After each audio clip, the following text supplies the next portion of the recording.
الحمد لله رب العالمين والصلاة والسلام على سيد الأنبياء والمرسلين محمد النبي الأمي وعلى آله وأصحابه أجمعين.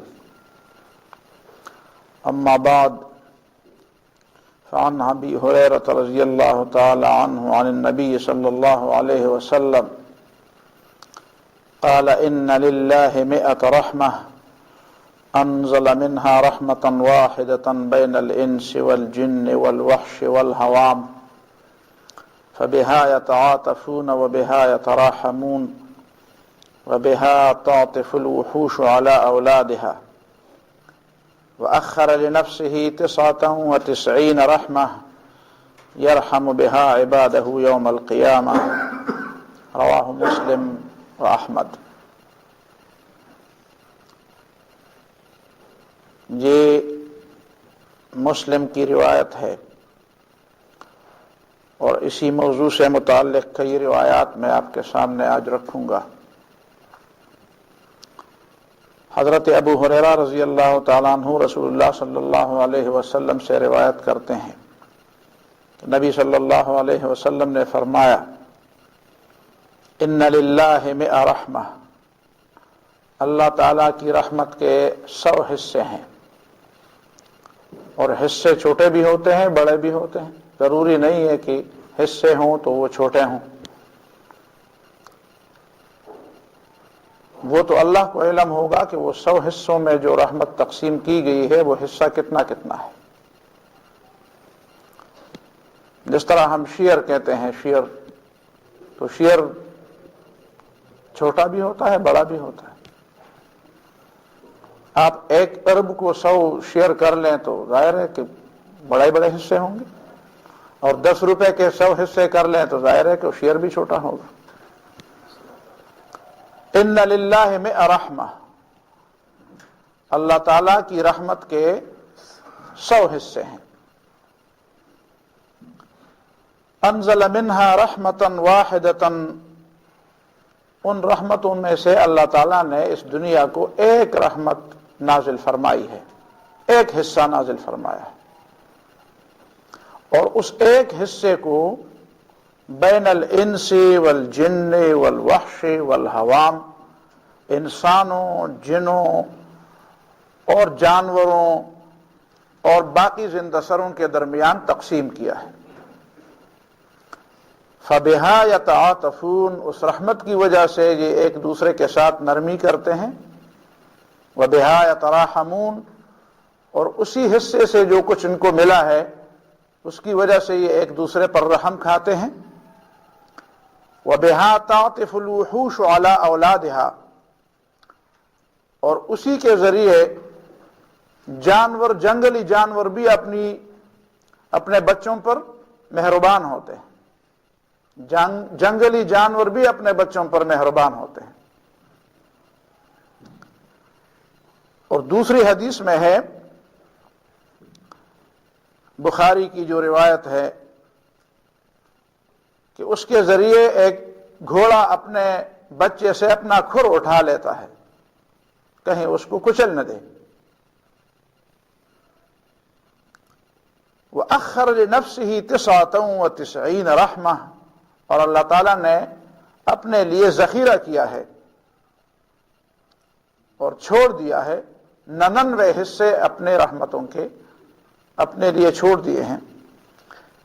یرحم بہا عبادہ یوم القیامہ، اس 99 حصوں، ان 99 حصوں کے ذریعے اللہ تعالیٰ اپنے بندوں پر قیامت کے دن رحم فرمائے گا. دوسری حدیث میں ہے جو بخاری کی روایت ہے، جریر ابن عبداللہ رضی اللہ تعالیٰ عنہ کی روایت ہے کہ رسول اللہ صلی اللہ علیہ وسلم نے فرمایا: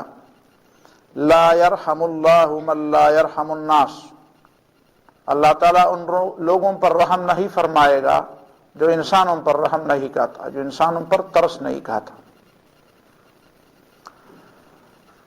عبد الرحمن روایت کرتے ہیں ان ابا ہریرہ رضی اللہ تعالی عنہ قال، ابو ہریرہ رضی اللہ تعالی عنہ کہتے ہیں قبل رسول اللہ صلی اللہ علیہ وسلم الحسن، نبی صلی اللہ علیہ وسلم نے اپنے نواسے حسن رضی اللہ تعالیٰ عنہ کا بوسہ لیا، چوما اس کو، جس طرح بچوں کا بوسہ لیا جاتا ہے۔ وعندہ الاقرع بن حابس، اور ایک سردار بنو تمیم کا اقرع بن حابس نبی صلی اللہ علیہ وسلم کے قریب بیٹھا ہوا تھا۔ فقال الاقرع، اقرع نے جب دیکھا کہ نبی صلی اللہ علیہ وسلم نے اپنے نواسے کا بوسہ لیا ہے تو اس نے کہا ان لی عشرۃ من الولد ما قبلت منہم احدا، میرے 10 بچے ہیں، 10 میرے بچے ہیں، لیکن میں نے ان میں سے کسی ایک کا بھی بوسہ نہیں لیا ہے۔ یہ قبائلی علاقوں میں اور اس طرح کے لوگوں میں، ان لوگوں میں بھی، ہمارے ہاں بھی جی ہے، پرانے زمانے کے لوگ اس کو بہت عجیب سمجھتے تھے کہ ایک آدمی اپنے بیٹے کا بوسہ لے یا بچے کو گود میں لے۔ میں نے تو ان کا بھی بوسہ کبھی نہیں لیا۔ فنظر الیہ رسول اللہ صلی اللہ علیہ وسلم، نبی صلی اللہ علیہ وسلم نے اس کی طرف دیکھا، اس دیکھنے میں بڑی بات تھی سمجھانے کی۔ ثم قال، پھر کچھ لمحے کے بعد فرمایا، من لا یرحم لا یرحم، جو دوسرے پر رحم نہیں کرے گا اس پر بھی رحم نہیں کیا جائے گا۔ اور ایک اور روایت میں ہے کہ کیا میں اس بات کا ذمہ دار ہوں کہ کسی کے دل سے اللہ تعالیٰ نے رحم نکال دیا ہے؟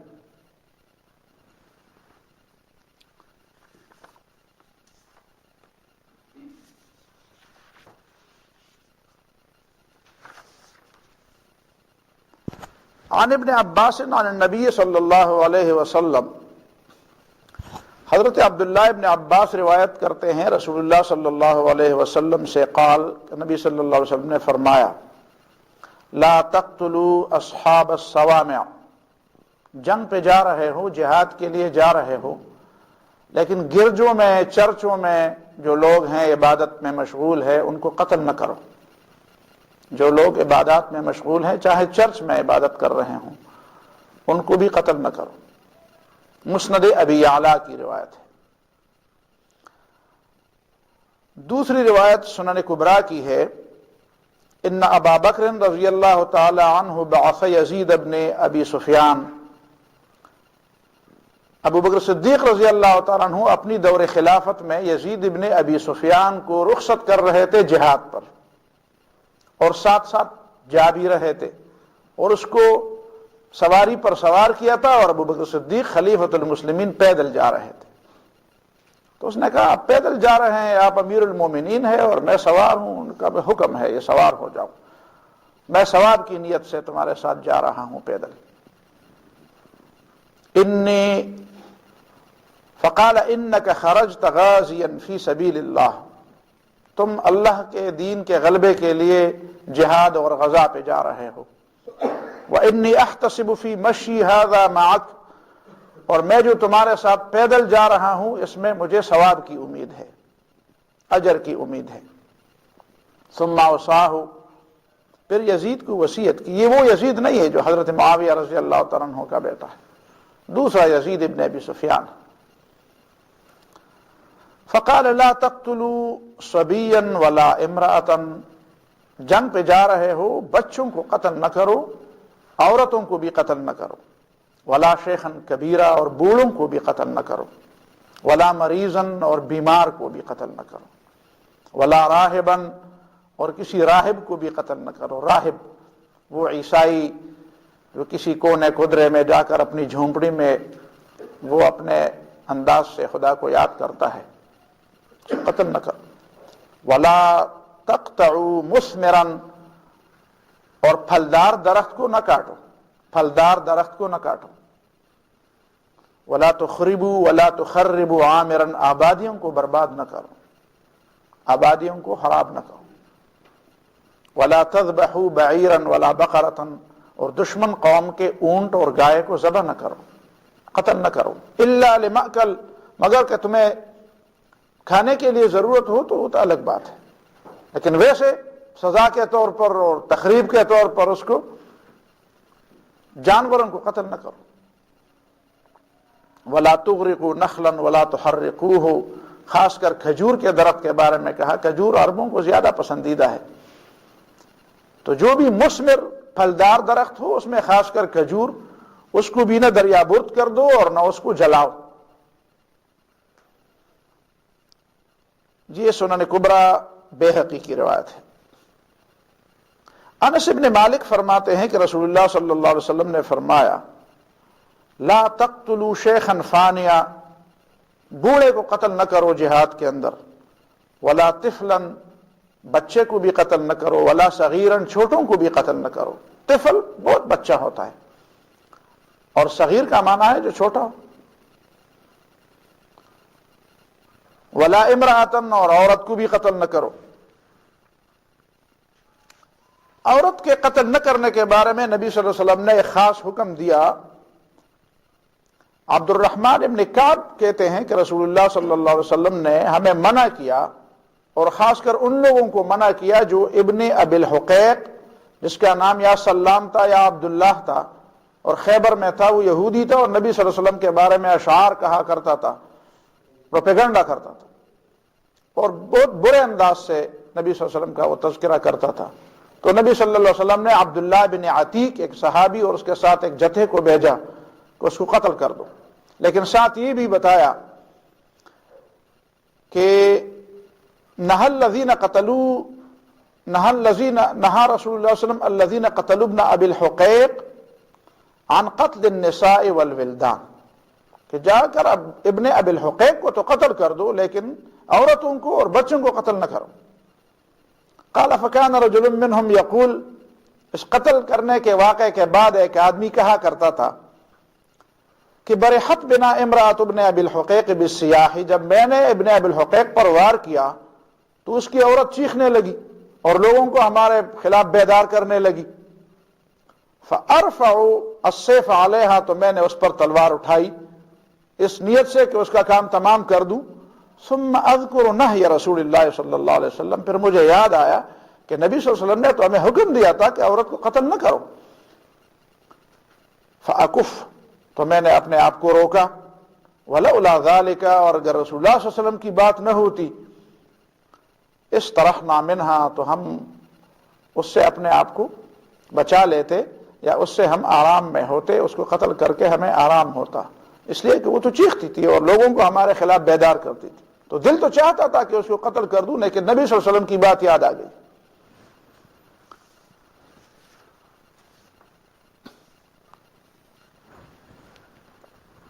جندب رضی اللہ تعالیٰ عنہ کی روایت ہے، مشہور، مسلم میں بھی ہے، دوسری کتابوں میں بھی ہے۔ قال وَكُنَّا نُحَدَّث، ہمیں پتہ چلا، ہمیں بیان کیا گیا، انہو اسامۃ بن زید، کہ وہ شخص جس نے کسی مسلمان کو قتل کیا تھا وہ حضرت اسامہ تھا، جو نبی صلی اللہ علیہ وسلم کا محبوب تھا، اسامہ بن زید رضی اللہ تعالیٰ عنہ۔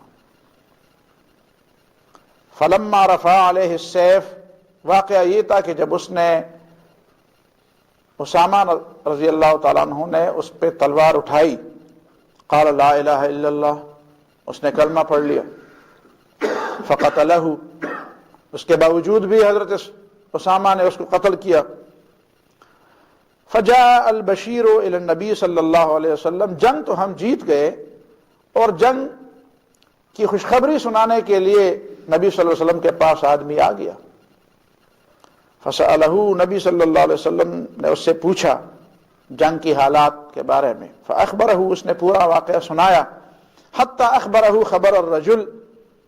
حتیٰ کہ یہ چھوٹا واقعہ بھی بیان کیا کہ ایک آدمی ایسا بھی تھا کہ جس پر حضرت اسامہ نے تلوار اٹھائی اور اس نے کلمہ پڑھا، اور اس کے باوجود بھی اس نے اس کو قتل کر دیا۔ کیف صنع، فدعاہ،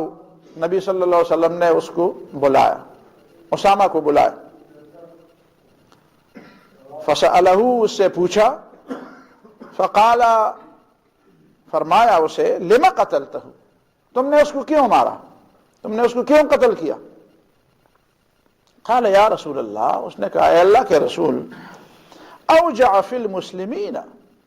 انہوں نے مسلمانوں کو بڑی دکھ پہنچائی تھی، اس نے مسلمانوں کو بڑی تکلیف پہنچائی۔ وقتل فلانا وفلانا، اور وہ تو فلان اور فلان کا قاتل تھا، جو ہمارے ساتھی شہید ہوئے ان کا قاتل تھا۔ وسمى له نفرا، کئی لوگوں کے نام لیے کہ ان لوگوں کا وہ قاتل تھا۔ وإني حملت علیہ، اور میں نے اس پر حملہ کیا۔ فلما رأى السيف، جب اس نے تلوار کو دیکھا کہ اب تو میرے گردن پر پڑ رہی ہے، قال لا الہ الا اللہ، تو اس نے کلمہ پڑھ لیا۔ قال رسول اللہ صلی اللہ علیہ وسلم اقتلتہ، نبی صلی اللہ علیہ وسلم نے فرمایا تم نے اس کے بعد اس کو قتل کیا؟ قال نعم، اس نے کہا ہاں میں نے قتل کیا۔ قال فكيف تصنع بلا الہ الا اللہ اذا جاءت یوم القیامہ، تم کیا کرو گے جب تمہارے خلاف لا الہ الا اللہ قیامت کے دن آ جائے؟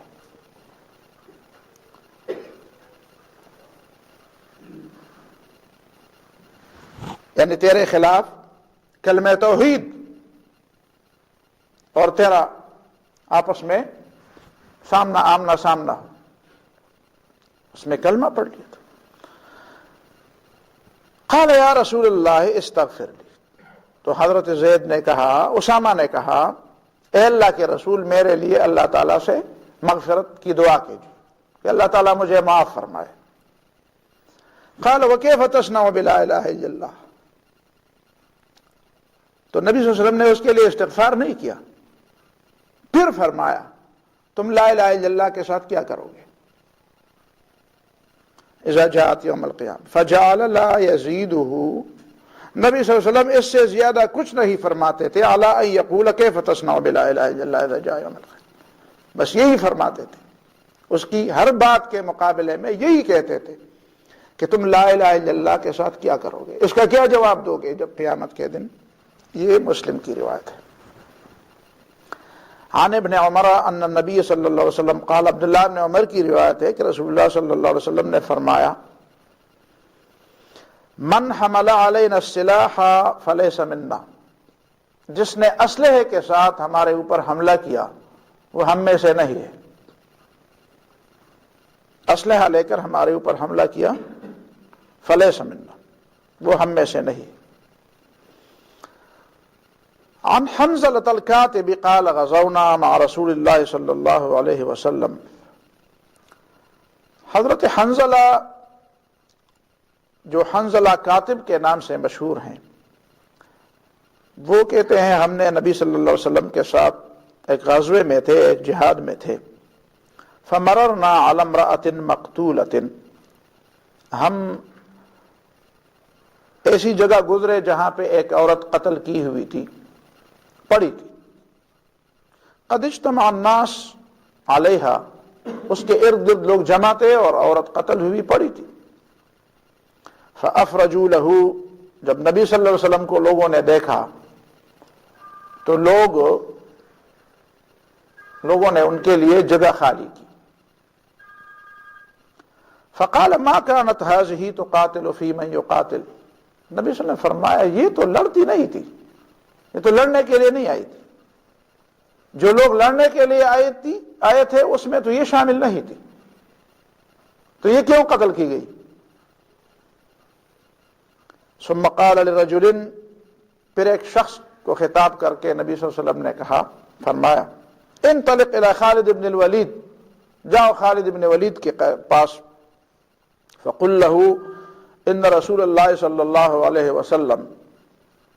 یأمرک، تو خالد بن ولید کو کہہ دو کہ رسول اللہ صلی اللہ علیہ وسلم تمہیں حکم دیتا ہے کہ لا تقتلن ذریۃ ولا عصیفا، بچوں کو اولادوں کو قتل نہ کرو اور مزدوروں کو بھی قتل نہ کرو۔ عورت کے بارے میں تو صاف بات ہوئی کہ مزدور کو بھی قتل نہ کرو، ایک آدمی مزدوری کر رہا ہے، اپنے کام سے کام رکھتا ہے اور جنگ میں حصہ نہیں لیتا تو اس کو بھی قتل نہ کرو۔ سنن ابن ماجہ کی روایت ہے۔ عن عمرو بن الحمق قال سمعت رسول اللہ صلی اللہ علیہ وسلم، عمرو بن حمق روایت کرتے ہیں کہ رسول اللہ صلی اللہ علیہ وسلم کو میں نے یہ فرماتے سنا، ایما رجل امن رجلا علی دمہ، جو بھی مسلمان کسی دوسرے مسلمان کو خون کا امن دیتا ہے، حتیٰ کہ اشارے میں اس کو کہتا ہے کہ تمہیں قتل نہیں کیا جائے گا. حضرت عمر رضی اللہ تعالیٰ عنہ کی ایک روایت ہے، وہ یہاں پہ میں نے نقل نہیں کی لیکن مطالعہ میں آ گئی، کہ حضرت عمر رضی اللہ تعالیٰ عنہ نے فرمایا کہ جب کوئی آدمی دوسرے آدمی سے کہہ دے کہ مترس، یہ مترس فارسی ہے، چونکہ عرب اور فارس ایک دوسرے کے ہمسائے تھے، تو کئی الفاظ ایسے تھے کہ وہ عرب میں بھی فارسی کے رائج ہوئے تھے. حتیٰ کہ غالباً الجامع الکبیر میں نے کوئی 1400-1500 سال پہلے کی بات ہے، مجھے یاد پڑتا ہے، الجامع الکبیر، جامع المسانید الکبیر، یہ حافظ ابن کثیر کی کتاب ہے، یہاں پہ ایک لائبریری میں نے پڑھی تھی. اس میں ایک حدیث ہے کہ رسول اللہ صلی اللہ علیہ وسلم کے سامنے ایک شخص تھا، وہ اسی طرح اپنے پیٹ پر ہاتھ رکھ کے اسی طرح تھا جس طرح کسی کے پیٹ میں درد ہو. تو رسول اللہ صلی اللہ علیہ وسلم نے اسے فرمایا اشکم درد، اشکم درد. یہ ہمارے بعض علاقوں میں شکندر ایک لفظ ہے، شکندر، خدیر پشکندر ملکہ. ہمارے مردان پشاور میں تو شے نہیں ہے، لیکن یہ اوپر کے علاقوں میں ہے، خاص کر باجول میں یہ لغت زیادہ ہے. اشکندر، شکندر، اس کو شکم درد یعنی پیٹ کا درد، وہ شکم درد سے پشتو میں شکندر بن گیا،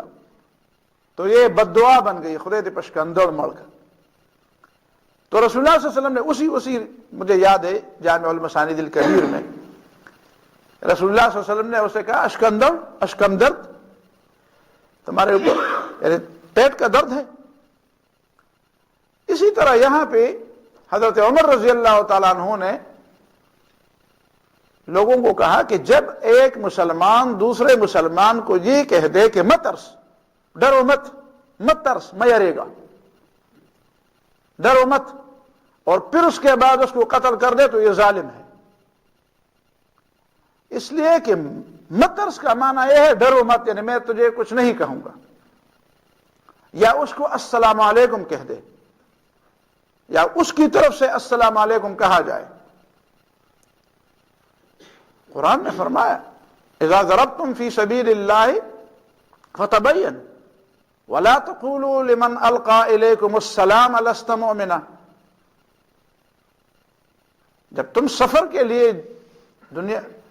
زمین میں سفر کر رہے ہو اور کوئی تمہیں السلام علیکم کہہ دے تو تمہیں حق نہیں ہے کہ تم اس کو کہہ دو کہ لست مؤمنا، تو مومن نہیں ہے. تبتغون عرض الحیات الدنیا، پیسوں کے لیے اس طرح کا کام کرتے ہو، پیسے لے کر اس طرح کا کام کرتے ہو. تو سلام یا مسلمان کی طرف سے کسی کو ایک ایسا اشارہ دینا کہ تمہیں کچھ نہیں کہا جائے گا اور اس کے بعد اس کو قتل کرنا، معاہدہ تو بہت بڑی بات ہے. جو معاہدہ ہو جائے کہ مسلمان ایک دوسرے کو قتل نہیں، ویسے بھی معاہدہ ہے، لیکن اگر معاہدہ کر بھی لے کوئی اور پھر اس کے بعد کوئی کسی پر ہاتھ اٹھاتا ہے، وہ تو غداری ہے، وہ تو بہت بڑا جرم ہے. وفاء لا غدر، یہ تو غداری ہے. تو یہاں ایک عام مسلمان کو یہ حق ہے کہ وہ مسلمانوں کے اجتماعی دشمن کو اگر وہ کہے کہ میں نے اس کو امن دیا ہے، وقتی طور پر اس طرح جنگ میں اس طرح کی بات ہے، میں نے اس کو امن دے دیا، تو چاہے اس کام کو لوگ غلط سمجھے لیکن پھر اس کے باوجود اس پر ہاتھ اٹھانا جائز نہیں. امن. ایما رجل امن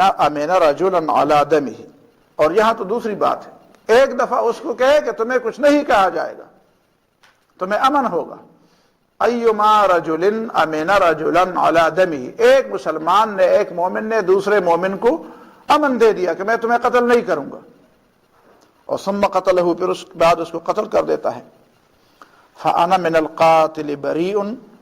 تو ایسے قاتل سے میں بری الذمہ ہوں، یہ میرے حساب میں نہیں ہوگا، اسلام کے حساب میں نہیں ہوگا. لوگ کام اپنا کرتے ہیں اور حساب اسلام میں ڈالتے ہیں. اسلام اس سے بری ہے اور میں اس سے بری ہوں۔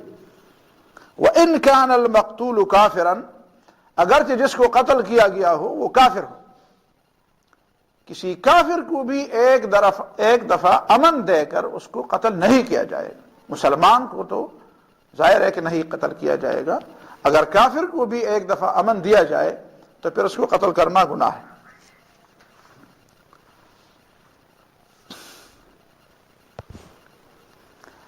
اس کے بعد حضرت عثمان رضی اللہ تعالیٰ عنہ کی روایت ہے، جب حضرت عثمان رضی اللہ تعالیٰ عنہ کے دور خلافت میں لوگ جمع ہوئے مدینہ منورہ کے اندر، وہ تو ایک بہت بڑا واقعہ ہے، اس کی تفصیلات ہے، لیکن یہاں پہ میں اس میں نہیں جانا چاہتا۔ وہ محصور کیے گئے تھے، تو ایک دفعہ حضرت عثمان رضی اللہ تعالیٰ عنہ اپنے گھر کے اوپر کی چھت سے ان کے سامنے آئے، جن لوگوں نے ان کے گھر کا محاصرہ کیا تھا، اور ان کے سامنے ایک مختصر سی تقریر کی، اور اسی تقریر کے الفاظ یہ ہیں کہ میں نے رسول اللہ صلی اللہ علیہ وسلم کو یہ فرماتے سنا کہ لا يحل دم امرئ مسلم یشہد اللہ الہ الا اللہ وانی رسول اللہ، کسی ایسے مسلمان کا خون بہانا جائز نہیں ہے جو اس بات کی گواہی دیتا ہو کہ اللہ کے سوا کوئی خالق اور معبود نہیں، معبود برحق نہیں، اور محمد صلی اللہ علیہ وسلم اللہ کے رسول ہیں، جو اس بات کی گواہی دیتا ہو اس کا قتل جائز نہیں ہے، الا باحدى الثلاث، سوائے تین باتوں میں سے ایک بات کی وجہ سے، اور وہ کیا ہے؟ کفر بعد ایمان، جو آدمی ایمان کے بعد کفر اختیار کر لے، مرتد ہو جائے، او زنا بعد احسان، یا شادی شدہ ہونے کے بعد زنا کا مرتکب ہو جائے، او قتل نفس بغیر نفس، یا کسی ایسے شخص کو قتل کر دے کہ اس نے کسی کو قتل نہ کیا، کسی غیر قاتل کو قتل کر دے۔ تو ان تین وجوہات کے بغیر کسی مسلمان کا قتل جائز نہیں ہے، تو تم میرے قتل کے کیوں در پہ ہو؟ اور لوگوں نے اس بات کو تسلیم کیا کہ واقعی یہ بات ہے، لیکن اس کے باوجود بھی اپنا کام وہ کرتے رہے،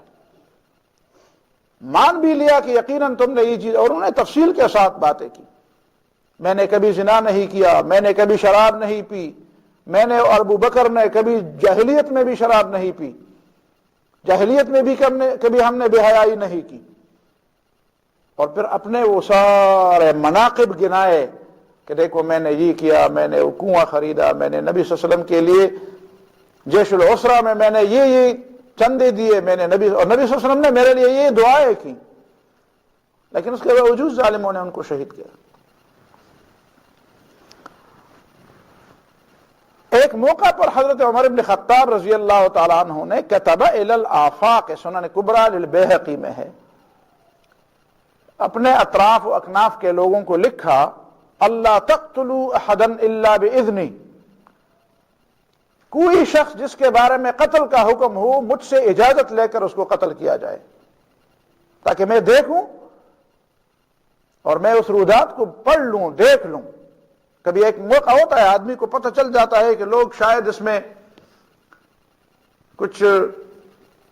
سستی دکھاتے ہیں یا کچھ زیادہ تحقیق نہیں کرتے یا سرسری سماعت پر کسی کو سزا سناتے ہیں، تو حضرت عمر فاروق رضی اللہ تعالیٰ عنہ نے باقاعدہ لکھا اپنے حکمرانوں کو اور قاضیوں کو کہ جب تک مجھ سے اجازت نہ لی جائے کسی کو قتل نہ کیا جائے۔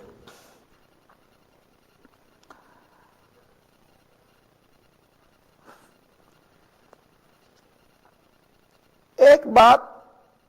فقہاء نے بھی لکھی ہے، اور شرح معانی الآثار للطحاوی میں خاص کر جو امام ابو حنیفہ رحمہ اللہ کے مسلک کی کتاب ہے مشہور امام طحاوی کی، اسی میں اس حدیث سے استدلال کر کے امام طحاوی فرماتے ہیں، حدیث وہ ہے کہ ابن عباس رضی اللہ تعالیٰ عنہ روایت کرتے ہیں کہ رسول اللہ صلی اللہ علیہ وسلم کان اذا بعث جیوشہ، نبی صلی اللہ علیہ وسلم جب لشکروں کو بھیجا کرتے تھے، قال لا تقتلوا اصحاب الصوامع، تو یہ فرمایا کرتے تھے کہ گرجوں والوں کو قتل نہ کرو، جو گرجوں میں چرچوں میں عبادت کرتے ہیں ان کو قتل نہ کرو۔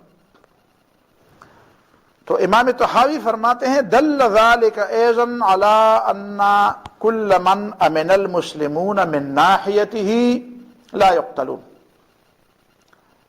اس حدیث سے یہ بات ثابت ہوتی ہے کہ وہ لوگ،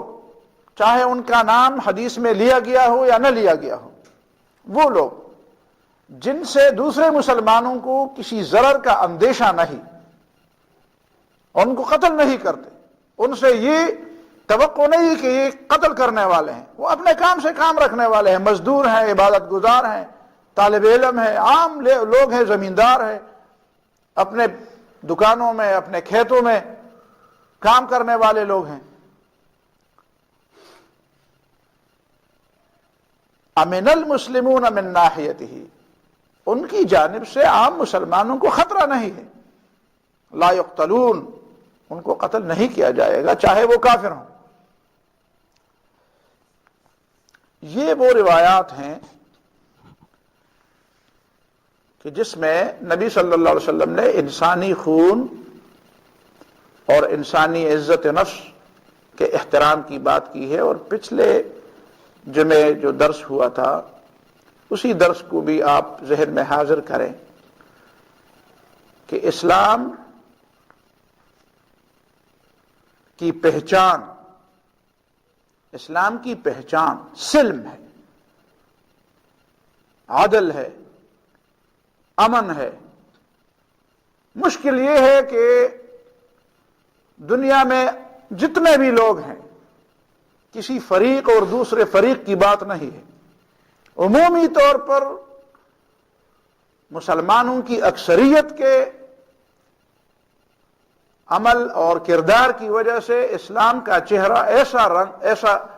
ایسا لوگوں کے سامنے نظر پیش کیا جاتا ہے کہ یہ اسلام سلم اور امن کے ساتھ اس کا کوئی واسطہ نہیں ہے۔ جن کے پاس اختیارات ہیں اور جن کے پاس اختیارات نہیں ہیں، جو غالب فریق ہے یا جو مغلوب فریق ہے، جو اختیار والا فریق ہے یا جو بے اختیار فریق ہے، سب نے اسلام کے چہرے کو بگاڑنے کی کوشش کی ہے، اور سب کی اس بگاڑ میں ان کا اپنے اپنے انداز سے حصہ ہے، کسی کا حصہ کم ہے اور کسی کا حصہ زیادہ ہے۔ جن لوگوں کے دل میں اسلام کا درد ہے اور جو چاہتے ہیں کہ اسلام کی اصل تصویر لوگوں کے سامنے آ جائے، ان کو ایسا بے اثر کیا گیا ہے کہ ان کی بات سننے کے لیے کوئی گوارا نہیں کرتا، کوئی ان کی بات کو کوئی کان نہیں دھر کے سنتا۔ اس کے باوجود بھی ظاہر ہے کہ فتنے اور مختلف قسم کے حالات تو مسلمانوں پر آتے ہیں، پہلے بھی آتے رہے ہیں، بڑے بڑے فتنے پہلے بھی گزرے ہیں اور آئندہ بھی آئیں گے، اور اسی وجہ سے تو رسول اللہ صلی اللہ علیہ وسلم نے ہر نماز میں فتنوں سے بچنے کی اور اس کا شکار ہونے کی دعا کی ہے کہ اللہ تعالیٰ ہمیں فتنوں کا شکار ہونے سے بچا۔ قرآن میں بھی یہی، ربنا لا تجعلنا فتنة للقوم الظالمین، اے اللہ ہمیں ظالموں کے لیے تخت مشق نہ بنا، ظالموں کے لیے ہمیں فتنہ نہ بنا، ظالموں کو یہ موقع نہ دے کہ وہ ہمیں اپنے ظلم کا شکار بنائے۔ لیکن نبی صلی اللہ علیہ وسلم نے اس کے لیے نکلنے کا راستہ بھی بتایا ہے، فتنوں سے نکلنے کا راستہ بھی بتایا ہے، اور راستہ کیا ہے؟ وہی مشہور حدیث ہے اور اس سے پہلے بیان بھی کی گئی ہے کہ حضرت علی رضی اللہ تعالیٰ عنہ کی روایت ہے کہ میں نے نبی صلی اللہ علیہ وسلم سے پوچھا کہ اللہ کے رسول، آپ نے جن فتنوں کا ذکر کیا ہے، مل مخرج منہا یا رسول اللہ، ان فتنوں سے ہم نکلیں گے کیسے؟ تو نبی صلی اللہ علیہ وسلم فرمایا کتاب اللہ، اللہ کی کتاب کو پکڑ لو، اللہ کی رسی کو پکڑ لو، اسی سے نکلو گے۔ فیہ نبأ ما قبلکم وخبر ما بعدکم وحکم ما بینکم، اسی میں ماضی، مستقبل اور حال کا سارا حل ہے، ماضی کے بارے میں بھی درست، مستقبل کے بھی، اور موجودہ زمانے کے اختلافات کا حل بھی اسی میں ہے۔ تو ہم نے بحیثیت مجموعی اللہ سے جو معاہدے کیے تھے وہ بھی ہم نے بھلا دیے، جو قوم سے وعدے ہوئے تھے وہ بھی بھلائے گئے، جو قربانیاں دی گئی تھی وہ بھی بھلا دی گئی، دھوکے پر دھوکے ہو رہے تھے۔ تو ظاہر ہے کہ اللہ تعالیٰ نے پھر ایسے فتنے ہمیں دکھا دیے کہ تداعی الحلیم حیران، کہ جس میں ایک انتہائی سمجھدار آدمی بھی حیران ہوتا ہے کہ اس میں کیا کیا جائے، انتہائی ہوشیار آدمی بھی اور انتہائی صابر آدمی بھی ایسے فتنوں میں حیران ہو جاتا ہے کہ اس کا حل کیا نکالے۔ ایک حل رسول اللہ صلی اللہ علیہ وسلم نے پیش فرمایا ہے، وہ بھی حضرت علی رضی اللہ تعالیٰ عنہ کے حوالے سے ہے۔ تو جس کے دل کے اندر اسلام کے ساتھ سچی محبت ہو، وہ سوچے ان معاملات کے بارے میں کہ ایک شخص کی رائے پر چلنے کی بجائے مسلمانوں کی اجتماعیت کی رائے پر چلا جائے، اس لیے کہ اجتماعیت تو گمراہی پر متفق نہیں ہو سکتی، ایک شخص تو گمراہ بھی ہو سکتا ہے، ایک فرد، دو چار افراد، ایک گروہ غلط راستے پر بھی جا سکتا ہے، لیکن بحیثیت مجموعی پوری امت پر یہ بدگمانی کرنا کہ پوری امت گمراہ ہے اور صرف ہم حق پر ہیں، یہ تو بے انصافی کی بات ہے، یہ تو انصاف کی بات نہیں ہے۔ حضرت علی رضی اللہ تعالیٰ عنہ کہتے ہیں کہ یا رسول اللہ، اے اللہ کے رسول صلی اللہ علیہ وسلم، ارأیت، مجھے بتائے، ان عرض علینا امر، اگر ہمارے سامنے کوئی معاملہ پیش ہو، لم ینزل فیہ قرآن، کہ جس کے بارے میں قرآن کی آیت نازل نہ ہوئی ہو، ولم یقض فیہ سنت فیک، اور آپ کی سنت نے بھی اس کے بارے میں کوئی فیصلہ نہ کیا ہو، ایسے اختلافات آ جائیں، ایسی باتیں آ جائیں، ایسے دلائل ایک طرف اور دوسری طرف سے پیش ہوں، ایسے معاملات پیش ہوں، تو ہم کیا کریں گے؟ قالا، تو نبی صلی اللہ علیہ وسلم نے فرمایا کہ کسی مدعی کو تو یہ حق نہیں دیا جاتا کہ وہ مدعی بھی بنے اور وہ فیصلہ کرنے والا بھی بنے۔ جس طرح 9/11 میں ایک جھوٹ بنا کے امریکہ مدعی بھی بنا، مستغیث بھی بنا اور فیصلہ کرنے والا بھی بنا، اور بغیر کسی فیصلے کے اور بغیر کسی عدالت کے بس انہوں نے کہا کہ نہیں، ہم نے تو یہ ہمارا مجرم ہے، افغانستان ہمارا مجرم ہے، عراق ہمارا مجرم ہے، اور آج تک پتہ چلا کہ وہ جھوٹ بول رہے تھے۔ تو یہ کہاں کی بات ہے کہ ایک آدمی مدعی بھی ہو اور پھر قاضی بھی بنے؟ وہ قاضی تو مدعی اور مدعی سے بالاتر ہونا چاہیے۔ تو تجعلونہ شورى بین العابدین، او قال تشاورون الفقہاء والعابدین، تم اس طرح کرو کہ مسلمانوں میں سے جو گہرا علم رکھنے والے ہیں، ابھی طالب علم ہے نہیں، طالب علم نہیں فیصلہ کر سکتے، جو خود کو بھی طالب علم کہتے ہیں، وہ فیصلہ کیا کریں گے؟ فیصلہ وہ لوگ کریں گے جو عالم ہوں، جو فقہا ہوں۔ تجعلونہ شورى بین الفقہاء والعابدین، گہرے علم رکھنے والے اور اس گہرے علم پر عمل کرنے والے لوگوں کی ایک شورا بناؤ، جن مسلمانوں کے جتنے بھی اہل علم ہیں ان کی ایک شورا بنے۔ وَلَا تَقْضُونَهُ بِرَأْيِ خَاصَّةٍ، اور ایک خاص فرد، ایک خاص گروہ اور ایک خاص طرز فکر کے علمبردار لوگوں کے کہنے پر نہ چلو، اس لیے کہ دوسرا پھر کسی خاص دوسرے کو، تو اس سے تو لڑائی بڑھے گی۔ تجعلونہ شورى بین المسلمین تشاورون الفقہاء والعابدین، ان اہل علم اور اہل بصیرت اور دین کی گہری سمجھ بوجھ رکھنے والوں کو جمع کر دو اور ان سے فیصلہ لو۔ تو یہ ہے اس مسئلے کا حل میں سمجھتا ہوں کہ اگر ابتدا سے ایک دو باتوں میں مسلمانوں نے ایسا کیا تھا اور اس کا بہت اچھا نتیجہ نکلا، لیکن عمل کچھ بھی نہیں ہوا۔ 22 نکات پر 31 علماء جمع ہوئے تھے، جس میں پورے ملک کے ہر مکتب فکر کے لوگ تھے، قرارداد مقاصد کے لیے لوگ جمع ہوئے تھے۔ تو اس طرح معاملات میں مسلمانوں کو جمع کیا جانا چاہیے، اور کسی کی اگر کوئی بات ایسی ہو، یہ معنی تو نہیں ہے کہ پھر ہر آدمی اپنے طور پر فیصلہ کرے کہ وہ فلان واجب القتل ہے، اور پھر تلوار اٹھا کر اور بندوق لے کر اس کو قتل کرنا شروع کر دے، تو یہ اسلام کا طریقہ تو نہیں ہے۔ اسی طرح تو ہر آدمی کے ذہن میں یہ بات آئے گی کہ بس میں تو فلان کو واجب القتل سمجھتا ہوں، میری تو یہ رائے ہے کہ اس کو تو قتل کرنا چاہیے، اور میری تو یہ رائے ہے کہ اس کو تو برباد کرنا چاہیے۔ تو اس طرح کے اگر لوگوں کی رائے پر عمل ہو تو پھر امت کیسے رہے گی؟ تو امت رکھنے کی بات تو نہیں ہے، یہ تو پھر جتنے لوگ ہیں اتنی امتیں ہوں گی۔ اگر اسلام امت کی بات کرتا ہے، اگر ہم امت مسلمہ ہیں، تو پھر کسی شخص کو، کسی فرد کو